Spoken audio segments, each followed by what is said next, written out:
Nananakit ang ulo ni Althea nang bumangon siya kinabukasan. Nagtungo siya sa banyo para maghilamos. Pagkatapos magbihis, ay bumaba na siya sa dining room para mananghalian. Naabutan niyang kumakain sa Lawrence. Walang kibong naupo siya sa isang upuan at kumain na rin. "Bakit namumugto na naman ang mga mata mo?" tanong nito. Inaasahan na niya magtatanong ito tungkol doon, pero hinintay muna nitong pareho silang tapos ng kumain bago ito nagtanong. Hindi siya sumagot. "Sabi ni Manang, lumabas daw kayo ni Karen kagabi. Kasama ba ninyo si Hubert?" Marahan lang siyang tumango bilang tugon. "Anong nangyari sa lakad niyo? Nag-usap ba kayo ni Hubert? Siya na naman bang iniyakan mo, ate?" Sunod-sunod na tanong nito. Muli ay hindi siya kumibo. "Ate, alam ko may problema ka. Come on, tell me. Alam mo lagi akong handang makinig. Hindi makakabuti kung itatago mo lang lahat sa sarili mo." Napahinga siya ng malalim.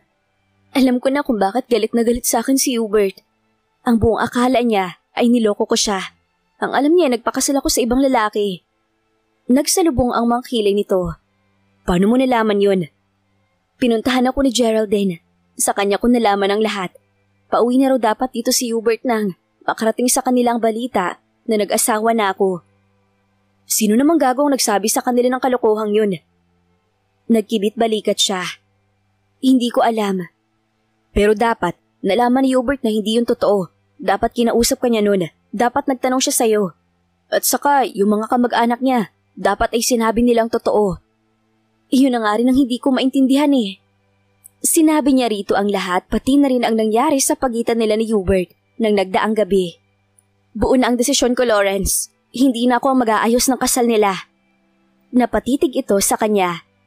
"Hindi ko napipilitin ang sarili ko na gawin ang bagay na sa huli pagsisisihan ko rin. Ibibigay ko kay Daniel bukas sa mga natapos kong arrangement. Bahala na sila sa iba." Patuloy niya. "Hindi ate, tatapusin mong trabaho mo sa kanila." Napatingin siya rito. Ibig niyang isiping nagbibiro lang ito, pero seryoso ang mukha nito. "Nakikinig ka ba sa mga sinabi ko kanina?" Tumango ito. "Oo, pero ito ang gusto kong gawin mo. Ikaw ang mag-aayos ng kasal nila. Hindi mo ba naiintindihan? Hindi ko kayang ayusin ang kasal sa iba ng lalaking pinakamamahal ko. Hindi ko na kayang makita pa siya. Hindi ko na kayang sakit na nararamdaman ko." Nangingilid ang mga luhang sabi niya. Hinawakan nito ang isang kamay niya.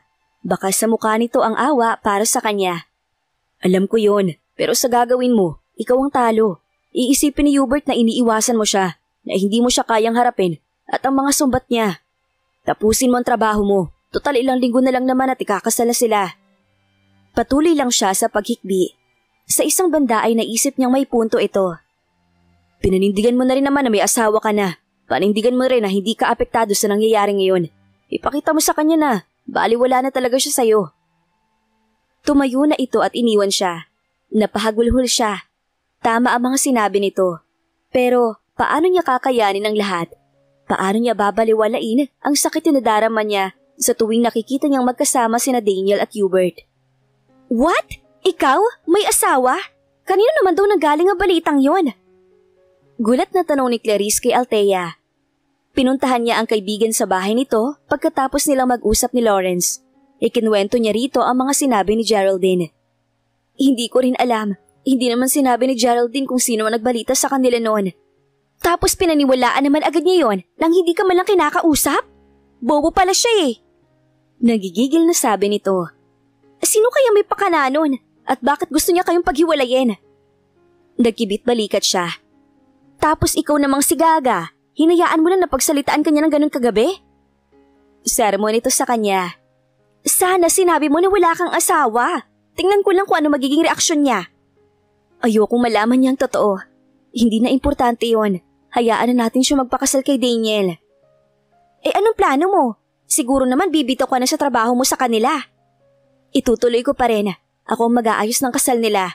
Tatapusin ko ang trabaho ko." Deklara niya. Ilang sandali ring napatanga ito sa kanya, pero halata sa mukha nito na gustong-gusto na siyang hampasin dahil sa sinabi niya. "Ewan ko ba kung nagtatatag-tatagan ka lang o talagang gusto mo yung nasasaktan ka? May sira ka rin yata sa ulo eh." Tama naman si Lawrence. Hindi ko dapat ipakita kay Hubert na naaapektuhan ako. Naupo ito sa harap niya. Tama nga ang kapatid mo, pero ang tanong ay kung kaya mo. Kaya mo bang magkunwaring hindi ka nasasaktan? Kaya mo bang umarte na parang wala kang pakialam? Hindi siya nakasagot. Alam niya sa sarili na hindi nga magiging madali iyon para sa kanya. See? Kaya nga iiwas na lang ako sa kanya hanggang maaari. Agap niya. Napailing na lang ito. Magagawa mo ba yon? Ilang linggo na lang, kasal na nila. Sabi mo nga, next week, tapos na ang lahat at rehearsal na lang ang gagawin ninyo. Imposible naman yatang hindi kayo magkita ron, di ba? Nandoon naman si Daniel. Tiyak na hindi maglalakas loob si Hubert na. Lapitan ako. Napakamot ito sa ulo. Ewan ko sa'yo, ang kulit mo talaga. Kahit anong sabihin ko, may nakahanda ka agad na katwiran. Bahala ka na nga. Basta wag kang pupunta sa akin na iiyak-iyak ha. Ikaw naman, ikaw na nga lang ang napupuntahan ko kapag may ganito akong problema. Tapos ganyan ka pa. Kunwari ay nagtatampong sabi niya. Nakakainis ka kasi. Hindi ka rin naman nakikinig sa akin eh. Reklamo nito. Kapwa sila natawa. Pumunta ka na sa shop mo at marami pa rin akong gagawin. Ang mabuti pa, alisin mo na sa office at kwarto mo ang mga bagay na nagpapaalala sa'yo kay Hubert. That way, mapapabilis ang paglimot mo sa kanya. Suwestyon ito. Sa lahat ng sinabi mo, yan ang susundin ko. Nakangiting sabi niya. Tumayo na siya at inayos ang sarili. Dumaan ka rito bukas ha. Tulungan mo ako mag-ayos dito sa bahay. Nagsasawa na ako sa itsura eh. Gusto kong i-arrange. Tumango siya. After lunch, pupunta na ako rito. Nagpaalam na siya para magtungo sa kanyang shop. Desidido na siya. Sisimulan na niyang kalimutan ng lahat. Kasasakay pa lang niya sa kotse nang tumunog ang kanyang cellphone. Kinuha niya iyon mula sa kanyang bag at tiningnan. Hindi niya kilalang tumatawag. Hello? Bungad niya sa nasa kabilang linya. Matagal bago sumagot ang tumawag. Paulit-ulit siya nag-hello pero mga buntong hininga lang ang naririnig niya. Puputulin na sana niya ang tawag nang may magsalita na. Althea, pwede ba tayong magkita? Anang nasa kabilang linya. Agad na nakilala niya ang boses ni Hubert. Gusto na sana niyang i-off ang cellphone pero isang bahagi ng puso niya ang pumigil sa kanya. Bakit? Tungkol ba sa kasal ninyo ni Daniel? Pumunta na lang kayo sa opisina para pag-usapan natin. Tapos na rin yung mga invitation. Hindi tungkol sa kasal. Actually, hindi involved dito si Daniel. Sagot nito. Kumunot ang kanyang noo. What do you mean? It's about us, Althea. Sabi nito. Tungkol sa lahat ng mga nangyari sa atin. Humugot siya ng malalim na hininga. Wala na tayong dapat pag-usapan, Hubert. Marami pa, Althea. Marami pa akong gustong malaman at sabihin sa'yo. Giit nito. Nalaman mo na ang lahat ng dapat mong malaman. Nasabi mo na rin sa akin ang lahat kagabi. Kaya tapos na yon. Althea, tapos na ang lahat, Hubert. Hayaan na lang natin ang isa't isa. Huwag na nating paulit-ulit na ibalik ang mga bagay na matagal nang natapos. Tigilan mo na ako. Ayoko magkaproblema kami ng asawa ko.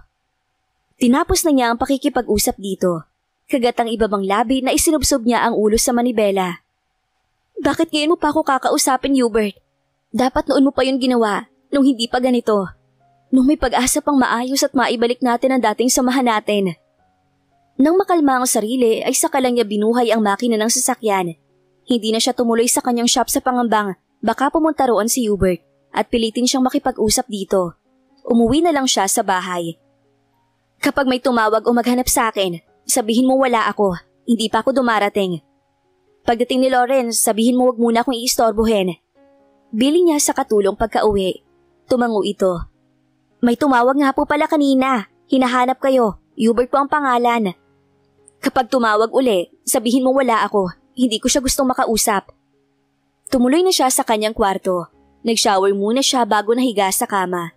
Dinampot niya ang sleeping pills na nasa bedside table at uminom niyon upang agad na makatulog. Nanginginig ang mga kamay na dinampot ni Daniel ang maliit na picture frame na nasa ibabaw ng mesa ng opisina ni Althea. Oh my God! Kanina pa siya roon. Sa pagkainip sa paghihintay rito, ay tiningnan muna niya ang mga designs ng wedding gown na ginawa nito.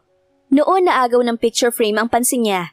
Habang tinitingnan ang larawan ay naalala niya ang tagpo noong magkaharap sina Hubert at Althea. Nauunawaan na niya ngayon kung bakit ganoon ang reaksyon ng nobyo noon. Naalala rin niya noong unang magkakilala sila. May ikinuwento itong naiwang girlfriend sa Pilipinas. Bumalik ang tingin niya sa larawan. Bakit pa hindi ko agad naisip ito noon? Tanong niya sa isip. Bakit hindi ko naisip na maaaring si Althea ang naiwang girlfriend ni Hubert? Bakit hindi man lang ako naghinala sa mga kilos nila tuwing magkakaharap sila? Bigla rin niyang naalala ang sinabi ni Hubert na nag-asawa na ang dating nobya nito, pero wala siyang napapansing wedding ring sa daliri ni Althea. Isa pa, kung may asawa na ito, bakit nasa mesa pa nito ang larawan ni Hubert? At ang sabi sa kanya ni Karen, walang asawa si Althea. Natutop niya ang bibig. Ang ibig sabihin ay hindi totoo ang nalaman ni Hubert tungkol kay Althea. Walang ibang naging lalaki sa buhay ni Althea, kundi si Hubert lang. Natigilan si Althea nang pagpasok niya sa kanyang opisina ay mabungaran doon si Daniel. Hawak ang larawan ni Hubert. Isinara niya ang pinto. Inilapag niya sa mesa ang mga dalang gamit. Nakatingin lang sa kanya si Daniel na noon ay nakatayo na rin. Hindi niya alam kung anong sasabihin dito. Hindi niya magawang tumingin dito. Ano naging relasyon ninyo ni Hubert noon? Kapag kuwan ay tanong nito, huminga siya ng malalim. Dati ko siyang boyfriend. Matapat na tugon niya, bagaman hindi pa rin makatingin dito. Pareho uli silang nawala ng kibo. Ibinaba na nito ang picture frame. Naupo at saka muli siyang binalingan. Hindi naman siya makakilos sa kinatatayuan. Kaya pala ganun na lang ang nakita kong reaksyon sa mga mukha niyo nung unang araw na magkita kayo. Mahinahong sabi nito, na natili siyang tahimik. Bakit hindi mo sinabi sa akin ang tungkol dito? Bakit hindi mo ipinagtapat sa akin ang naging papel mo sa buhay ng fiancé ko?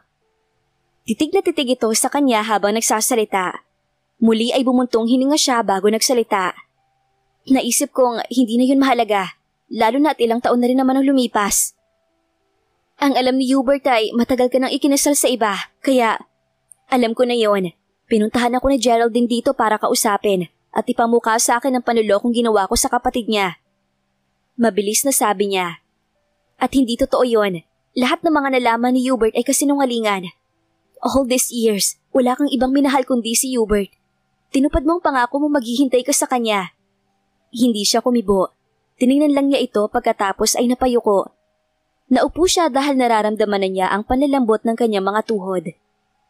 Bakit hindi mo ipinagtapat kay Hubert ang totoo na naghintay ka talaga sa kanya? Tanong nito. Para ano pa? Para bawiin siya sa'yo? Para guluhin ang relasyon ninyo? Umiling-iling siya. Hindi ko gagawin yon. Hindi ko kaya. Nakikita kong mahal na mahal mo siya. Nararamdaman ko ring mahal mo pa rin siya. Sabi nito.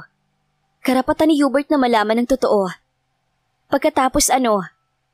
Althea, mahabang panahon siya nagtanim ng galit sa'yo dahil sa kasalanang hindi mo naman ginawa. Pilit nang umiti siya. Hayaan na lang natin ganito, Daniel. Ikakasal na kayo. Ayokong magkaroon kayo ng problema dahil sa akin. Pero, Daniel, tahimik na ang buhay ko at ganun din siya. Ikakasal na rin si Hubert sa'yo at alam kong magiging maligaya siya sa piling mo. Huwag na nating paguluhin pa ang sitwasyon. Ilang linggo na lang at matatapos na rin ang lahat ng to. Tumango ito bilang pagsang-ayon. Ilang minuto rin nagtagal ito roon pero hindi na nila muli pang pinag-usapan ang tungkol sa kanila ni Hubert. Bago ito umalis ay ibinigay niya rito ang mga wedding invitation at sinabi rin niyang next week na sila magsisimula ng rehearsal. Hinawakan nito ang isang kamay niya bago ito tuluyang lumabas ng kanyang opisina. Thank you. Hindi ko alam kung paano kita pasasalamatan sa ginagawa mong pagpaparaya. Ngumiti siya. Hindi lang naman para sa iyo kaya ko to ginawa. Para din to kay Hubert. Napaiyak ito. Niyakap niya ito. Just promise me na mamahalin mo siya ng higit sa pagmamahal na ibinigay ko sa kanya. Nang makaalis ito ay kinuha niya ang picture frame sa ibabaw ng mesa niya. It's time for me to move on, Hubert.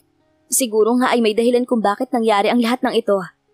Thanks for all the wonderful memories. Aniya sa larawan. Kumuha siya ng maliit na kahon at inilagay roon ang picture frame. Pati ang larawan ni Hubert na nasa kanyang wallet ay inilagay niya roon. Hinalungkat niya ang buong opisina para hanapin kung may mga bagay pa roon na makakapagpaalala sa kanya rito.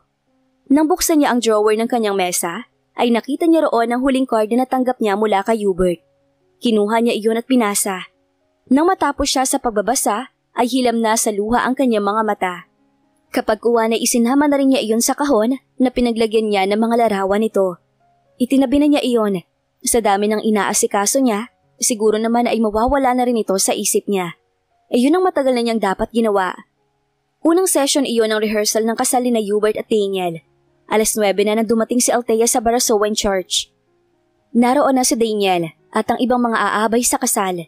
Karamihan sa mga naroon ay kakilala niya at karamihan din ay napatingin sa kanya nang dumating siya. Alam niya nagulat ang mga ito. Binaliwala na lang niya iyon. Nilapitan niya si Daniel. "Hi!" Nakangiting bati niya rito. Ngumiti rin ito nang makita siya. Agad na tumayo ito at hinagkan siya sa pisngi. "Mabuti naman at dumating ka na." Tila nakahinga ng maluwag na sabi nito. "So, pwede na ba tayong magsimula?" Umiling ito. "Wala pa si Hubert eh. Tumawag kanina ang sabi may dadaanan lang siya. Hindi pa rin dumarating sina Karen. Pag-usapan na lang muna natin ang arrangement ng decoration nitong simbahan sa araw ng kasal." Naupo sila sa bandang likuran. Sinabi nito ang eksaktong ayos na nais nito. Nagtataka lang siya kung bakit tila hindi mapalagay ito. "Are you okay? Parang nininervyos ka yata." Puna niya. Ginagap niya ang kamay nito at natagpuan niyang nanlalamig iyon. Tumigil ito sa pagsasalita. Saka bumuntong hininga. "I'm sorry. Kanina kasi nandito ang lola ni Hubert. Ang daming sinabi. Tapos parang binabantayan ang lahat ng kilos ko. Naiilang ako sa kanya." "Si Lola Josefina ba?" "Ganun lang talaga yun sa una. Mukhang istrikta. Ngayon ko lang kasi siya nakita. Tapos wala pa si Hubert dito para ipakilala ko sa kanya." "Huwag mong intindihin yon. Masasanay ka rin sa kanya. At saka mabait naman si Lola Josefina." Aniya, para payapain ang loob nito. Nang dumating si Karen ay pinuntahan ito ni Daniel kaya naiwan siyang mag-isa. Lalabas sana muna siya ng simbahan nang dumating si Hubert kasama ang ina nito. Halata ang pagkabigla sa mukha ng ginang nang makita siya. Nilampas na naman siya ni Hubert at nilapitan ng nobya nito. Agad namang nakabawi ang ina ni Hubert. Matalim ang tinging ipinukol nito sa kanya. Marahil ay galit din ito sa kanya. Gayunpaman ay sinalubong niya ang mga mata nito. Maya-maya ay nilapitan siya nito. "Anong ginagawa mo rito?" Mahina ngunit mariing tanong nito. "She's our wedding planner, tita." Ani Daniel na hindi niya namalayang nasa likuran na pala niya. Katabi nito si Hubert. "Gusto kitang makausap, Hubert." Seryosong sabi ng matandang babae. Bago ito tumalikod ay nanunuring tiningnan uli siya. Pagkatapos ay nagpatiunan na ito palabas ng simbahan. Agad namang sumunod dito si Hubert. "Althea." Nag-aalalang sambit ni Daniel. "I'm okay. Inaasahan ko na rin naman na ganun ang magiging reaksyon ng mama niya kapag nakita ako rito." Aniya, saka matipid ng humiti. "Sa totoo lang, nagtataka ako sa nangyari." Kumunot ang kanyang noo. "Anong ibig mong sabihin? Anong nakapagtataka?" "Nagtataka ako kung bakit wala man lang sa mga kamag-anak nilang nagsabi kay Hubert ng totoo. Siguro naman alam nilang hindi ka naman talaga ikinasal. Imposible rin namang hindi nagtanong sa kanila si Hubert." Naisip na rin niya iyon noon. May nabuo ng hinala sa isip niya pero agad din niya iyong iwinaksi. Wala naman kasi siyang makitang dahilan para gustuhin ng mga kamag-anak ni Hubert na paglayuin sila. "Daniel, wag na nating pag-usapan yon. Ang mabuti pa, simulan na natin ang rehearsal para maaga tayong matapos." Aniya para makaiwas sa usapang yon. Laking pasasalamat ni Althea nang matapos na ang rehearsal. Naging maayos naman ang lahat. May 2 pa silang rehearsal sa susunod na linggo. "Uuwi ka na ba agad?" Tanong ni Daniel sa kanya nang magpaalam siya rito. "Marami pa akong gagawin sa shop, saka baka tumawag doon yung pinsan kong si Jane." Pagdadahilan niya. "Hindi ka man lang ba magpapaalam kay Hubert?" Umiling siya. "Hindi na, ikaw na lang magsabi sa kanya. Aalis na ako. Ingat kayo sa pag-uwi." Tinungunan niya ang kinapaparadahan ng kanyang kotse at agad nang sumakay roon. Wala siyang maisip na maaaring puntahan, basta ayaw pa niyang umuwi. Kagat-kagat niya ang ibabang labi upang pigilin ang sariling maiyak. Ngunit wala pa ring epekto iyon. Namalayan na lang niyang tumutulo na ang kanyang mga luha. Kanina naglalakad si Daniel papunta sa altar kung saan naghihintay si Hubert ay parang unti-unti siyang pinapatay ng sama ng loob. Siya ang dapat naroon at nagsasanay para sa kasal nila ni Hubert. Siya ang dapat nakasama nitong nanunumpa sa harap ng altar. Bigla niyang naipreno ang kotse nang mapansin kung nasaan siya. Nasa harap siya ng eskwelahan kung saan pareho silang nagtapos. Ang lugar na naging saksi sa pinakamasasayang pangyayari sa buhay niya. Tuluyan na siyang napahagulhol. Kung nang mga sandaling iyon pa lang ay sobrang sakit na ang nararamdaman niya, Kapag nakikita ang mga ito, paano pa kaya kapag dumating na ang takdang araw ng kasal ng dalawa? Hindi niya alam kung paano tatanggapin iyon. Kumusta ang rehearsal, ate? Tanong ni Lawrence kay Althea pagdating niya sa bahay. Okay lang. Matamlay na tugon niya. Naupo siya sa tabi nito. Isinandal niya ang ulo sa sofa at ipinikit ang mga mata.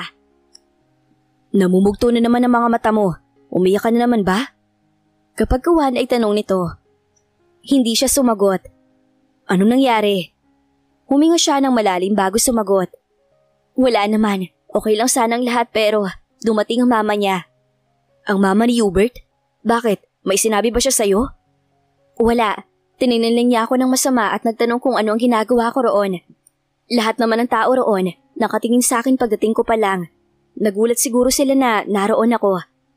Si Hubert, kinausap ka ba niya? Umiling siya.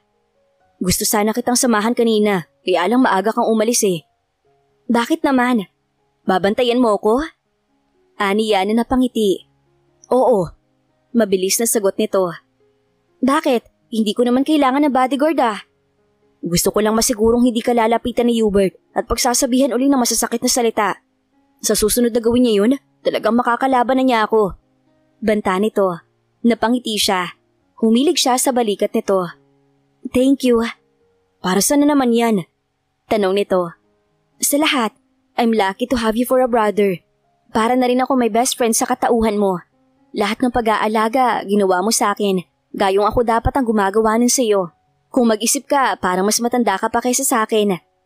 Ngumiti ito. Dinadaan mo kasi sa iyak.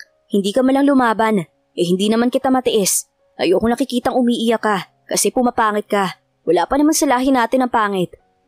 Nagkatawanan sila. Kinabig siya nito at niyakap ng mahigpit. Hindi ako papayag na masaktan ka pa uli ng kahit sinong lalaki, ate. Seryosong sabi nito. Kapag may nanakit sa'yo, talagang papatay na ako.